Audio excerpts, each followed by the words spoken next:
What's up, everyone? How's it going? Hope you're having a blessed day. Oops, let me make sure my volume's up here, because I'm notorious for not checking.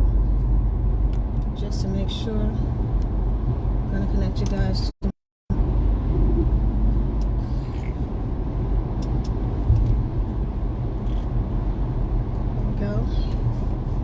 hopefully we should have enough volume here, because I tend to talk pretty low. As I was saying, hope you guys are having a great day. You know, I wish I could stay the same for me. It's been a busy couple of days. I know I was saying I was going to get back to you about the spirituality thing and transgenderism on Twitter. I have not forgotten.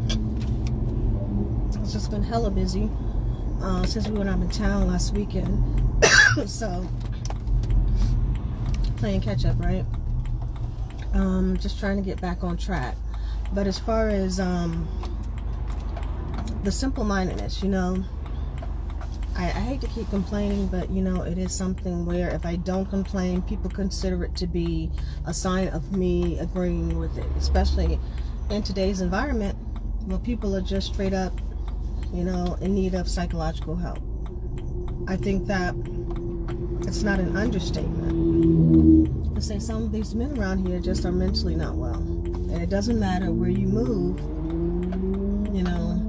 I'm beginning to think this person has, you know,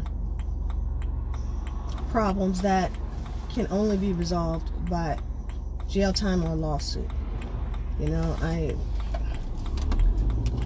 name it gang stalking, but there's a number of people who are participating because of someone who is just a jackass. I mean, there's no other way to put it.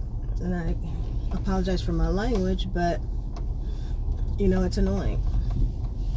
It's annoying to have people pretend like children and you're the only adult in the room, right?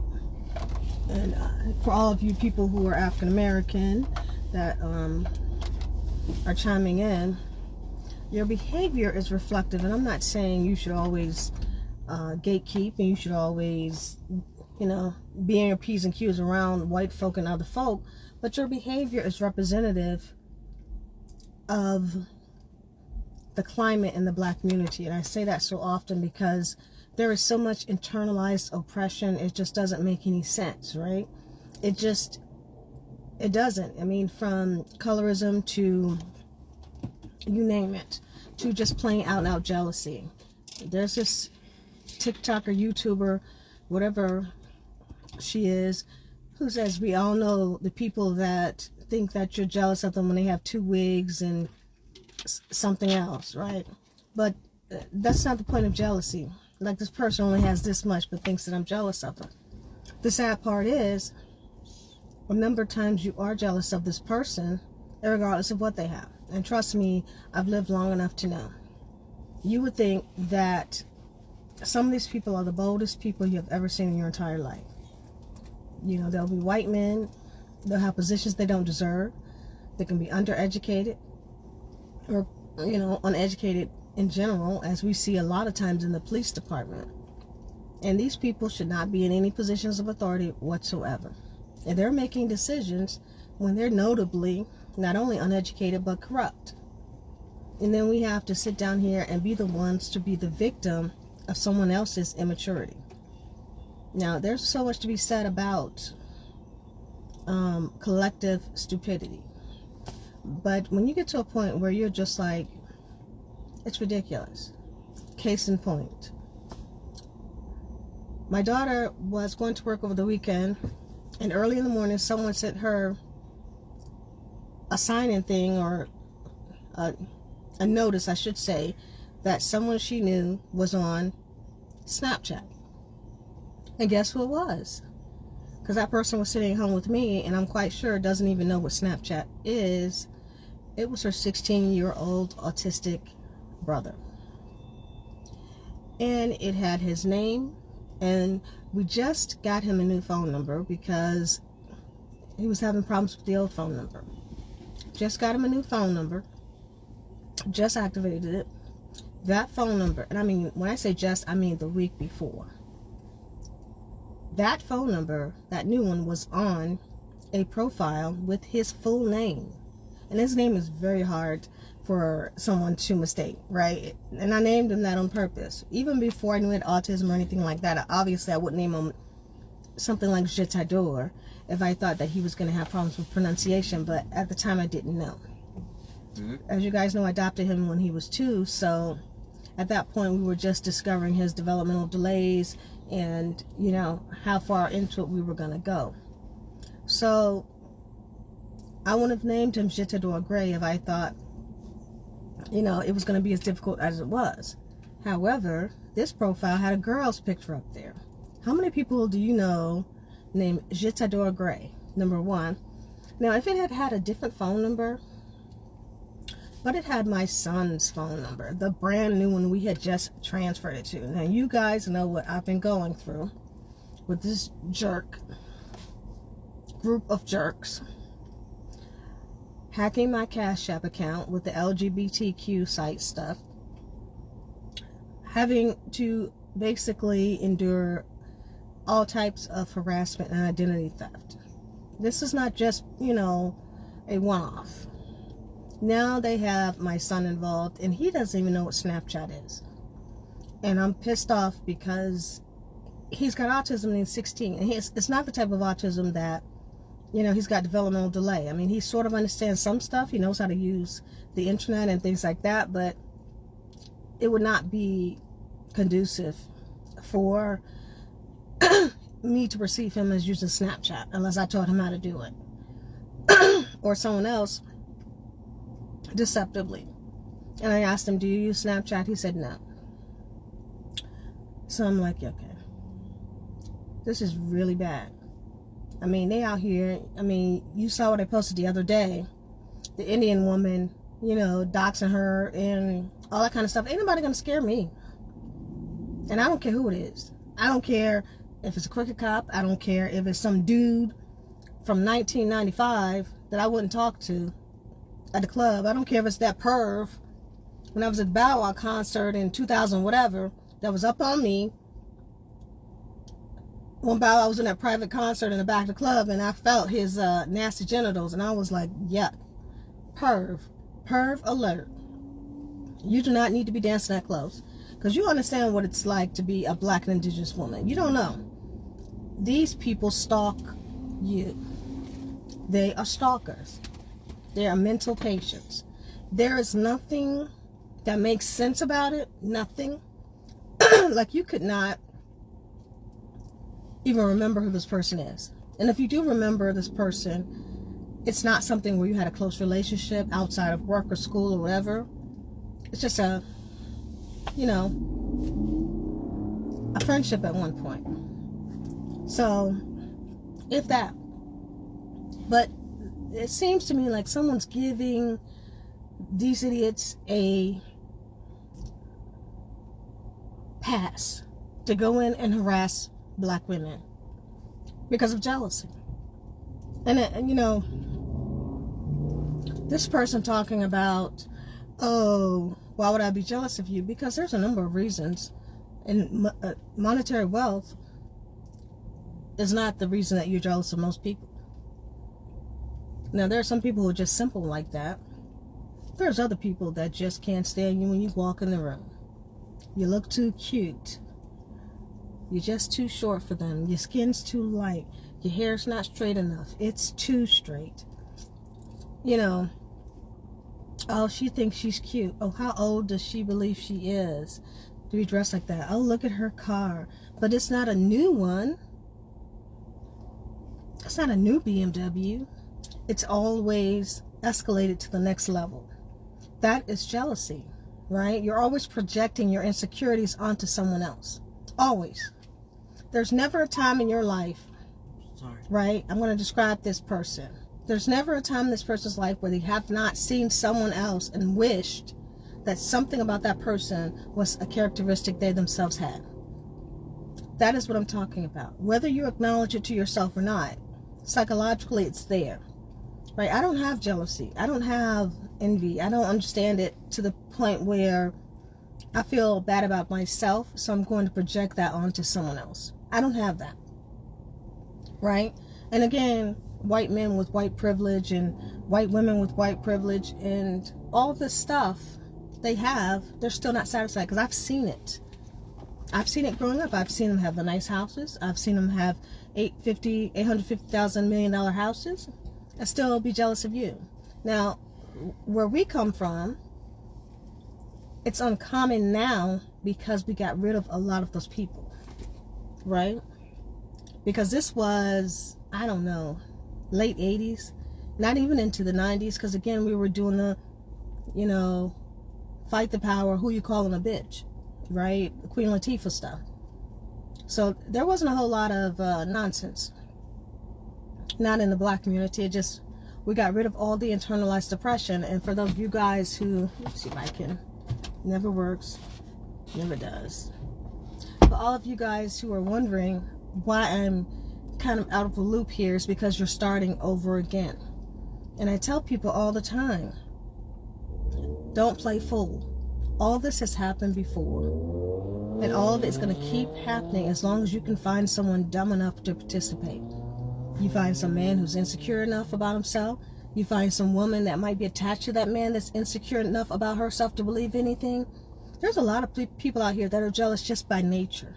That's their nature. They cannot form an actual picture of themselves in their minds that is valid. What they get is something that they want to be valid, right? They don't feel it themselves because they're not recognizing it, the projection, but it's there. The sublimation, all of that, it's there. And you tell them this is common sense. I've known this since I was a child, and we literally have, and this is long before college, all of us just grew up like this. I don't say all of us, right? There are some areas that they don't have any knowledge of this, but those are generally considered the bad areas, black and or white. If I'm moving into a country area, there's a bunch of white folk and they got missing teeth and don't speak good English, I'm going to expect for somebody to be stupid. And normally I would say, okay, if it were a black area and we're like that, it's because of racism, the history of racism, classism, oppression, all this. And I will give that to this particular area, right? You would expect that. Areas of North Carolina especially. But to a certain extent, right? We have to validate only to a certain extent someone's level of non-accountability, right? So you can say, okay, this person is this way because of this. I can clearly see it. They didn't have resources. They didn't have access to different types of black folk. They don't understand this. They don't understand that. But after you start speaking to this person, right? Even group of people, because they tend to be in groups. Because how do you think that person got mal-educated like that? Or miseducated? Because they had groups around them that taught them it was okay to do these wrong things. And trust me, I've seen this everywhere. I've seen it in the country. I've seen it in New York. I've seen it, I mean, anywhere. De facto segregation exists. You're going to have a false narrative about the outside world around you if you've never been anywhere. Right? I've seen it in Atlanta. You know, it will shock you how many people haven't in this world seen a lighter skinned African American person. It will shock you even more to know that many of them haven't seen an Asiatic black person. Whether I be Blasian or BIPOC or descendant of, they've never seen this. And this is in the black community, right? But it's worse if the white community, the ones who were doing the educating, taught them that particular persona, that these things don't exist. It's all dark-skinned black people. They all live in one area. This is all we know. I can show you that in D.C. Although I know that D.C. knows better because they can go around the corner and they can see diversity. But they, you know, and I'm not going to speak bad about Anacostia or anything like that because they're trying to change, right? They're trying. It's only bad when you don't try. I need to go make a stop. Okay. I went and got some water and stuff, so. We'll get some tea. Oh, I forgot about that. Oh, yeah. You know, we'll go to that dreaded store in Walmart. You know I don't. Oh, I was going to say go to Walmart. Oh, you want to go there? Okay. unless you want to be going in the other direction. Is it more? No, they're about the same. I mean, it doesn't matter. I'm picking up my daughter from work. Say hi, Jazz. Hello. Say hi, shut the door. I'm busy right now. I'm trying to... Grouchy. Okay. Stop calling me drunk all the time. Stop. He was doing well. He was earlier today, but he seems to have kind of gotten grouchy. Stop calling me grouchy. Stop it. Okay. So anyway, just start talking, okay? And don't be rude. You know better. Sorry. So as we start to examine the causes of things, we can understand, just even from a layman's perspective, what's going on here. It's common sense, right? I told you guys a long time ago when I was in Howard University, I was in DC, and I lived in Maryland. We went outside because I was in PG County and Prince George's County, and I went to Burger King, and I was with my daughter, whatever, and this young lady, a young dark-skinned woman, she, proceeded to go through every single race when she was speaking to me. You black, you Japanese, you Hispanic. I mean, she just, and then just like, is she joking? And to this day, I don't know if she was joking or being sarcastic, or if she really just didn't know. And that was the whole thing. Some areas are going to be like that, and you can give a certain amount of excuse for that. We know why this happened. We know why this is happening, right? And don't give me that loaded diversity crap. Right? And this is what they're using to weaponize all of these stupid white woke movements, right? They piggybacked off of the black movements and they've made it into something toxic, which is very easy to do if you don't pay attention. We've always known in sociology, and anybody who's studied in this field for years and years and years, we've talked about it on Twitter, but Black Twitter doesn't get the clout that these white people do, right? And we know this. They know this too. It's in the sociology textbooks. It's not hard. It's textbook. Literally, like Cancer Alley is in the public health textbooks. They did a special on that last night, the news special. And the Cancer Alley has been in the textbooks. For those of you guys who don't know, it's an area of primarily black people where they have a very well-known factory. It's literally in the public health textbooks and has been for over 10 years. One of the worst places in the country to live because they will not fix the quality of air. Oh, sorry, my son was signing into an owl. I had to get my permission to kick me out. I apologize. So they said this reporter down here, like, this is just such a new news story. Wow. What can we do about this? And so she says, coincidentally, I talked to someone at the factory, and they're going to try to clean up the air quality. And they're like, that's all we wanted. That's all we wanted. And I'm sitting here thinking, do you really think I believe, after 10 years, and they don't listen to black people? And they definitely don't listen to academics, because that would make too much sense. Because it's in every single textbook. When you're studying social justice, especially in public health, which is what I have a degree in, a master's degree in, they teach you about Cancer Alley. So I'm sitting here thinking, you made a call because you were white, and they've been going through this for over 10 years at least. Since I've had my master's degree, it's been 10 years. So I know it's been longer than that. Excuse me. And they're going to automatically change it because you called. Just made a phone call. Investigating us. Let's go and try to do something. Now, whether that's lip service, but this is the type of thing I'm talking about. Won't do a thing. In textbooks, clear as day, people can see it, people know it. They will ignore black people until the end of time. Until a white person says something, and then it becomes either exploited or becomes them pretending to be us and what's already known. Everyone already knew that you can exploit diversity, or the word diversity, to the point where it is now. It's purposely being attached to transgenders, especially in the LGBTQIA community, to co-opt both the women's movement and the black women's movement, right? So they're saying, oh, this is the new woke, and it's just, I mean, these people aren't educated. But the scary part is, some of these people who aren't educated are making your decisions, right? And those of you who are in the queer community, I'm not trying to dog you out. I'm not trying to in any way demean you. But what I'm saying, they are separate issues. Even when I studied black feminism, right, for my psychology occultures master's degree, that's my second master's. Even when I studied that, queer was an option. You can study black feminism. You can study, you name it, in black culture. You can study all types of issues that deal with women and still not go into queer culture unless you choose to. And it is, at the very least, I would say, what's the word I'm looking for? I can't even think of the word.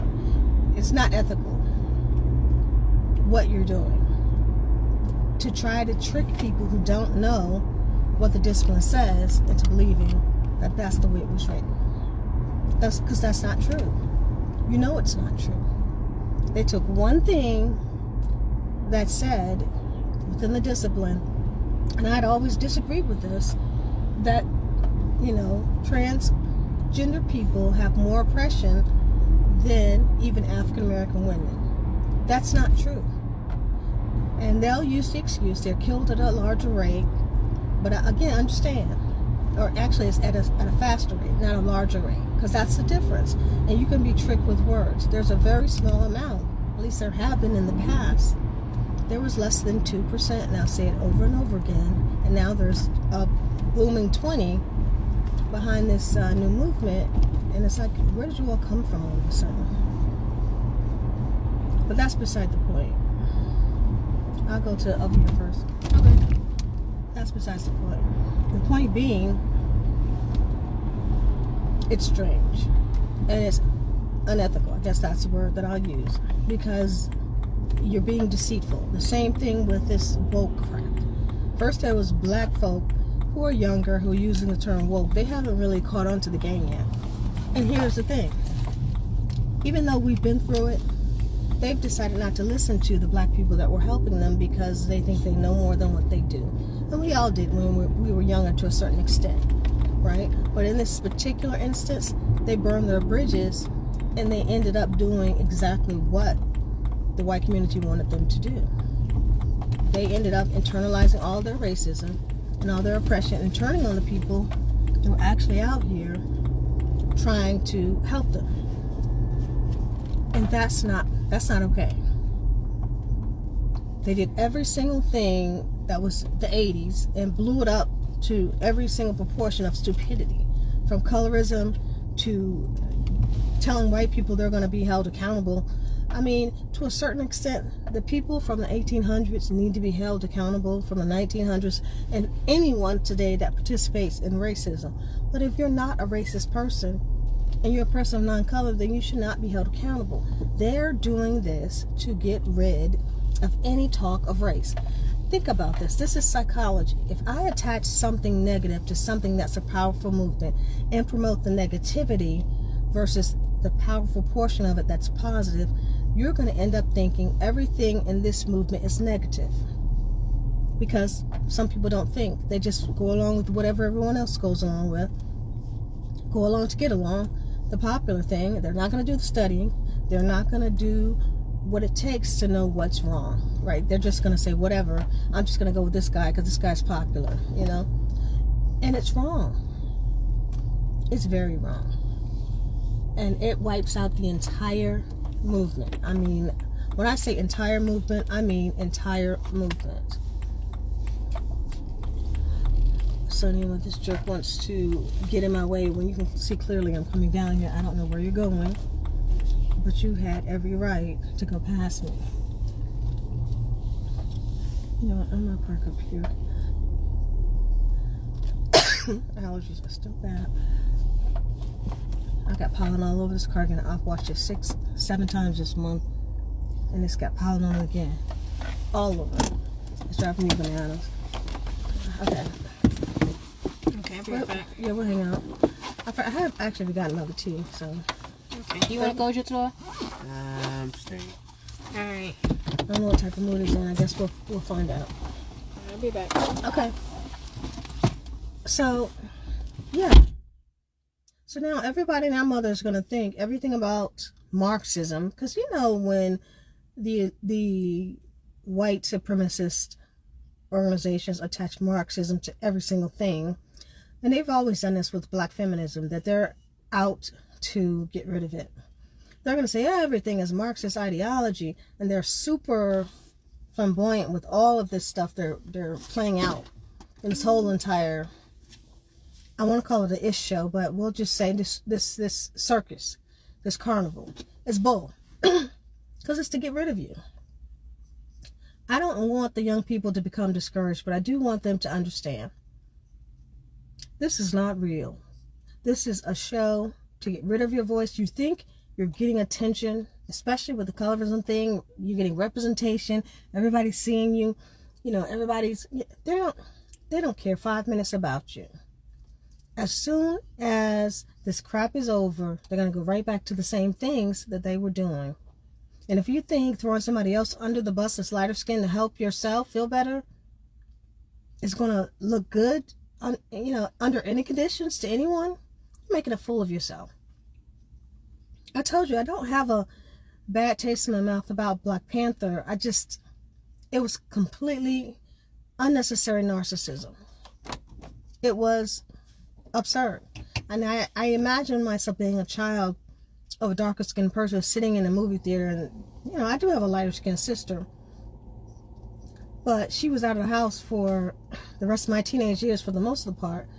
Imagine going and being forced to sit there and watch the movie and pretend as if that didn't make me feel awkward. See, that's cognitive dissonance, and that's also something where you want me to bury my feelings about something that I disagree with. That's another thing. Every single thing in literature they found they could use that circumvented just talking about straight white supremacy. Now we're going to take it one step further and create violence. Anytime you're creating violence, it's very much common sense. You're probably going to be wrong 9 times out of 10. It's common sense. So now we have a situation where we're right back to 1985. Now on top of this, we have these faux intellectuals, these 20-somethings, some 30-somethings still doing it, believing that they're intellectualizing every single thing. You do know that intellectualizing is a defense mechanism, right? It's a common defense mechanism, and it's kind of annoying. When you do see some of these people on whatever, Twitter, YouTube, whatever, to a certain extent you're thinking, okay, 15 minutes would be great. But these people go on and on and on, giving their over analytical perspectives about things that are totally based in their own opinions and narcissism. They will give you about 2 or 3 minutes of fact. The rest of it, narcissism.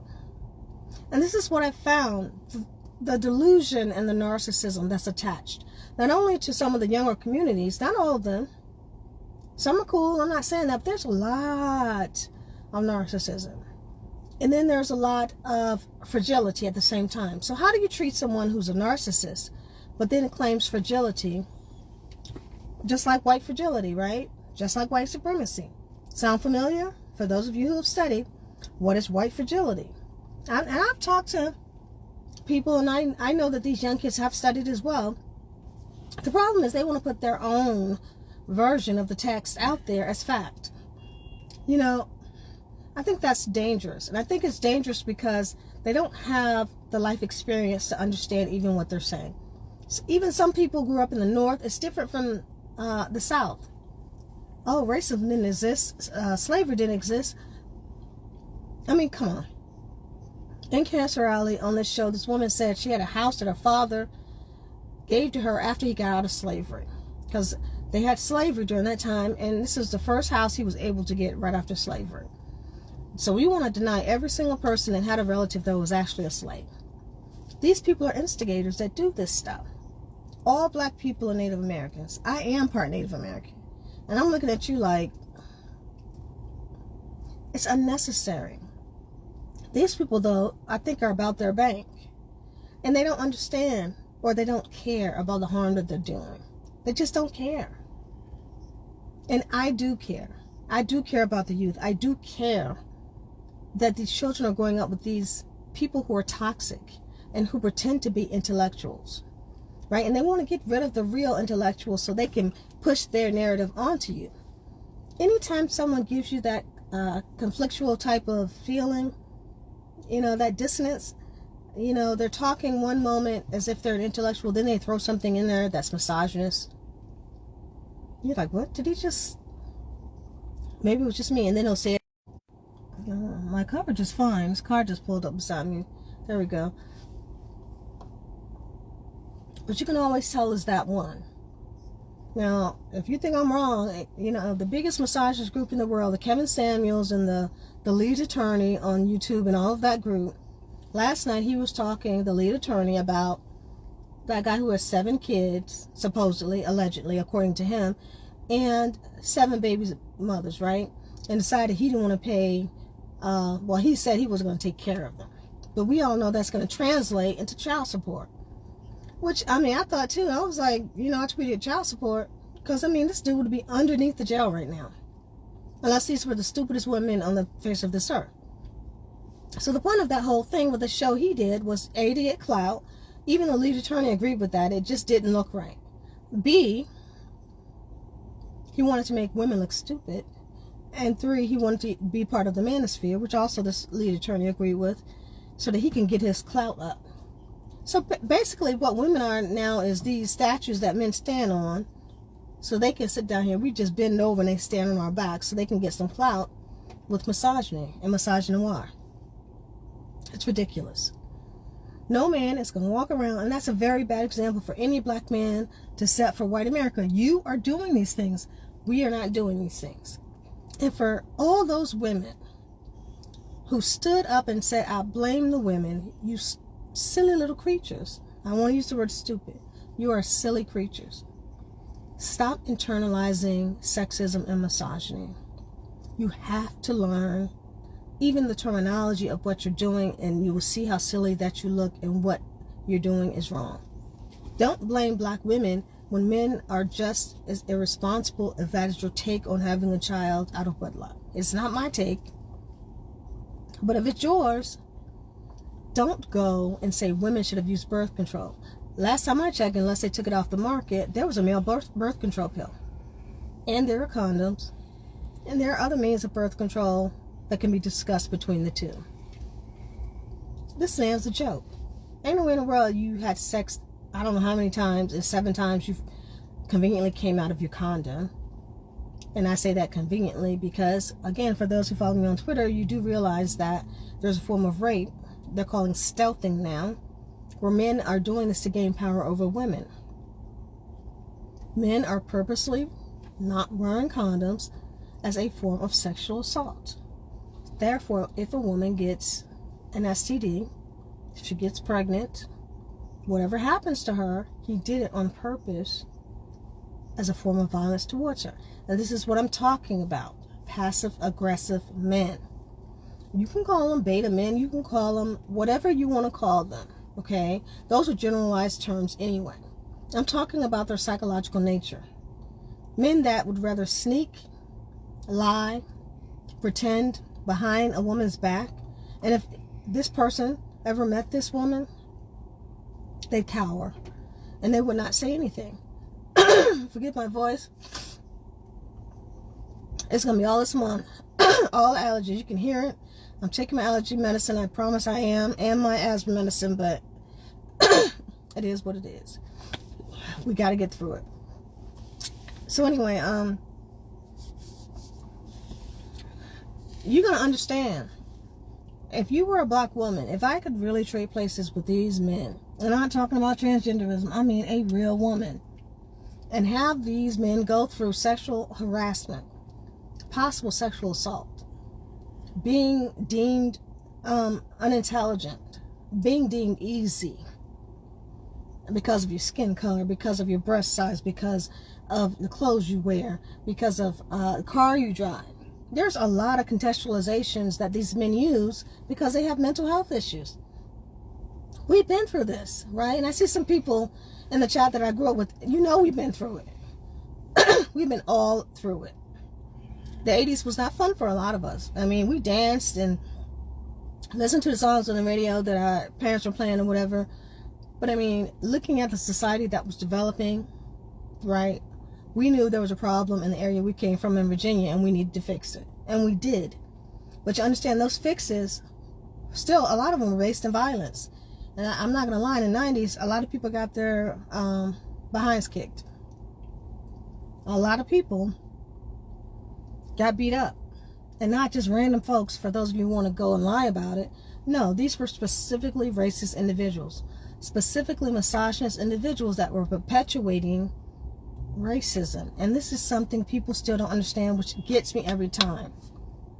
If you're deflecting and you're trying to pretend like you're not that white man, but then you exhibit all of his qualities. If you are a sexist individual and you see that this is the only thing that's going to stop it, I'm convinced, because we've been here, right? It's for you to see a country white man spitting out tobacco, can barely talk, or some ignorant person speaking grog that's in the white community do the same thing you do beside you, sitting right beside you. And whether it be you come 5 minutes later after him, or whether he comes 5 minutes later after you, and then he says the same thing, and you realize this person is unsophisticated, but you're a pseudo-intellectual, right? But you do the same thing that this person is doing. Now, you can explain away all these things that you want, but at the end of the day, right, you're both unintelligent in that particular understanding. It's always going to be misogyny. It's always going to be misogynoir, sexism, or internalizing racism in some, particular way. Now, if you want to internalize racism to the point where you're going to hate the other race, that's up to you. If you want to internalize it by pretending to be like the other race, which I've seen a number of times. I've seen so many people with their heads up, people's behinds that they supposedly hate, and then turning on their sister or brother, right? Like, I am your sister, like Audre Lorde. You turn on someone who's your sister and backstab, lie, gossip, do all types of mean, deceitful things. Put their addresses out on the internet so people can come find them. I don't even know. You do all of this type of stuff to your own people, to your own sisters, but then you'd have your head up somebody's behind that doesn't care anything about you. You know why? Because that's internalizing that oppression that you've had all these years. And remember when I said from the beginning, there's a certain amount, right, that we're going to forgive. A certain amount. After that, there's no more forgiveness, because you should know better. And that's what we need to understand. People are trying to say, and I guarantee you this is what's going on. They're going to attach this victimhood crap that's going on in transgenderism to the black community. That's what they're going to do. Everybody wants to claim victim. As soon as you see grown white men, grown-ass white men, whether they want to wear a dress or not, I don't care what the topic of discussion is, co-opt anything that black people have done, please believe me, they're gonna try to delete it. If it's racism, they're gonna get it gone. You're not gonna talk about race anymore, because that was attached to that liberal crap, that white liberalism crap. If it's something with sexism, we can't talk about that anymore, because we got rid of that with that transgender stuff, didn't we? What? Racism and sexism doesn't go away with transgenderism. It most certainly still affects black women. We still have stalkers. There's still a black femicide. And that's what ticks me off. We can't get to save our lives someone to help us. But then someone wants to come along and co-opt us. And then have these fantastical people in our lives. Or I should say that pretend to be in our lives. Some are black men. Some are just people who have magnificent fantasies about being in our lives. Which is quite flattering, I guess, to a certain extent. But realistically, if I don't know you and you're taking it too far that you know me, these are boundaries that, are psychological problems that are related to psychosis. You cannot go into people's homes that you don't know. You cannot follow people. You cannot watch people. You cannot take away someone else's human rights because you yourself have mental health issues for whatever reason. If you're jealous of a race, if you're jealous of this, you're jealous of that, look at the basis of jealousy once again. I beg of you. If you think you got $20 million in the bank, and this person ain't got but 10,000, or even that, and you're still bothering that person, what is it telling you about yourself? What is it telling you? It's telling you, but you're not listening. You're jealous of that person. You're insecure about yourself and you're bothering that person. And trust me, the narcissism of this generation, you don't even recognize, right? That there's a discrepancy here in income and resources. They don't even care. And they'll brainwash the other youth, especially the lonely or black youth, into thinking that they're equal. You're not equal. And there are going to be certain circumstances where that's going to actually come out. Like you're going to be in a place where you're going to see. Like when I was in school, in high school, I was in all the honors classes and stuff. But when it came to they used to have something called Odyssey of the Mind. Like when I was younger, I went to something called Gifted and Talented Education, which is a separate school. And they used to bus us there. And you guys remember from Southwestern that are online here. And it was only 2 black people from our school that went. They only picked the 2 smartest people. And it was me and this other girl named Rosalind, who was my girlfriend. Now, she sometimes went on a separate day from me. So sometimes I was the only black kid in the whole school. There's going to be certain times when you're going to realize that racism is real and that things are not necessarily equal in your life. I don't care how far gone you are. You're still going to realize it. There's times when we had Odyssey of the Mind. And I didn't have the money. My mother wouldn't give it to me, even if she did have it, for the competition to participate. We didn't have the same groups and the same resources, right? And I do understand that demographics have changed in the black community. There are more black youth. And I'm not saying, some people grow up, it depends on, as I said, the level of de facto segregation versus de jure, right? You're not forced into segregation, but you live together because of resources, because of familiarity, because you can talk to people, because you know people in your network, right? And some people prefer it. But it wasn't always like that, and it's not always like that. You'd be hard-pressed to go somewhere, and you're going to see how many other races there are, especially white people that are not you. You are very naive if you believe that you can walk up anywhere, any time of day, and get the same exact treatment as this white counterpart that's telling you that you're equal. You go to a party or something, and they let this person in and not you. You go for a job interview, you got more credentials than this person, they hire this person and not you. There's a lot of different ways that you're just going to have to wake up. You go into a neighborhood, and some people internalize this, and they just they have different ways of dealing with it. A lot of times are based in denial. They're following you around with the cops, and you live in the same house with this other dude who's white, and you don't understand. Why are they following me? I didn't do anything. Now this other dude could be stealing us behind off, doing whatever he's doing, but they following you around. And we've all been through this, and we've all seen the comedies about this stuff. I can't remember that show where what is her name? She's an older black actress. She got off a bus and she was playing the guardian angel role. And she walked into the store, and there was a white guy with the typical thief, black trench coat on and everything. He's looking around. And another little boy went into the counter. Window, please. Huh? Window up. Is it window up? Oh, okay. He went to the counter to buy something, just a little boy, 11 or 12, and they were following him with the cops and stuff all around the store. And this other white guy shoving stuff in his trench coat, and nobody's paying attention to him. We've all been there as black people, and it's a shame that we have to teach our children not to be, to bring big bags in stores and stuff like that. We've all had that talk if we have children, right? Have white people had to have that talk? Because you think money makes you equal. Even if you did have the same finances, you still have to deal with the same amount of racism and prejudice. And there's so many of these gentrified kids, and I call them kids because I'm 48, so imagine a kid to me is 20s, coming up, and they don't get it. We've done better in our society. Trust me, this generation and the last one had way more resources than what we had. However, technology does a whole lot. What you will find is they're taking that for granted. Things are easy as far as remote work.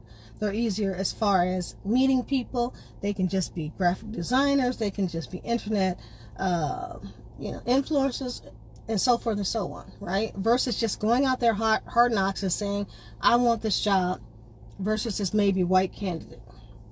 Just the whole entire thing needs to just come to the realization that, right, gentrification will not make or break discrimination and racism. You pretending that it doesn't exist isn't going to change a thing. It's not going to change it. Yeah, so they don't have any. I even had somebody go. You were in there for 15 minutes? Well, I was doing something else too, but they went to go check in the back for me. Even though that says they have 12 and they don't have any. I'll make another stop. So anyway, I gotta go. But yeah, it's frustrating because you're really that one that's in those trenches helping people. You've been doing this for years. You know your game. And as soon as the next dummy comes up, there I use the word dummy, the next person comes up that's not so smart, they make up their own reality and put you in the middle of it. And you're always having to re-explain yourself to someone else who's unintelligent. And that is extremely frustrating. Not only does it thwart my progress with my family, because it's hard on black women where we come from. Trust this, no one helped us.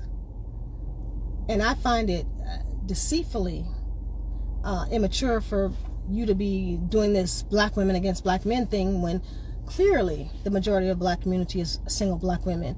And you can say single black mothers, but the situation is we got men that just decide they like the dude who's putting out this propaganda. I just don't want this kid and I'm not taking care of it. And how, it's so ridiculous. It sounds like how much privilege that this woman has to carry this man's child and force him to pay for it. It's ridiculous because if he didn't want the child, he should have used birth control, right? We're not sexually assaulting men, not in most cases. Not in 99.8% of the cases. We ain't out there assaulting no man. So he was irresponsible, but we're privileged. It's ridiculous, right? And these people take this whole intersectional argument too freaking far because it benefits those who are always the ones that were not oppressed. So you must be very careful. When you're listening to an argument or having an argument with, I'm trans, this, I identify as that, I got 20 million different genders I am, and yes, one thing they used to use was my best friend is black. Listen, when they start trying to compare themselves to black people, gay is not the new black. Queer has nothing to do with the African American culture unless you choose for it to be. Don't be exploited. It is not the same thing. And it exploits black women beyond measure. I cannot tell you how annoying it is to have people with psychological problems that won't get help, and to have white men exploit the fact that, and I hate to be this way, but that these people have psychological problems, especially people like police officers. They're going to ignore you and put somebody else's problems on you because you're a black woman and just ignore you. They're going to pick and choose who they want that supports their opinions because it works for them. So the more you give them to work with, right, the more you're insecure, the more you have jealousy, the more you, all these defense mechanisms, all of these insecurities, all of these internalizations, as much as you have, they're going to go and exploit. So the one thing you must learn is you cannot have these insecurities, especially amongst other black people, right? If you choose to, when you go into other spaces, have these insecurities, I would hope that you would not. I would pray that you would not, but I would suggest that you not, right? Don't do it. Just don't do it. It's not worth it. You're ruining your own future and you always seem to blame someone else. That's absolute ridiculousness to me. How can you be doing all these things to black women and then blaming black women for the problems that you created?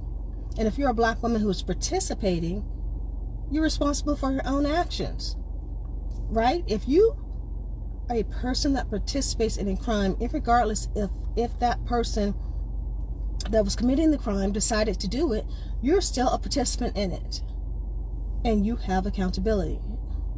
And that's all I'm going to say. So then I gotta go. I'll talk to you guys later. I wish I was in a better mood, but you see, it is what it is. I'll talk to you later. Hope you have a great day. Jazz is looking at me. She's like, man, I don't want none of this. I say bye at the door. Bye. Leave me alone. Talk to you later. Bye.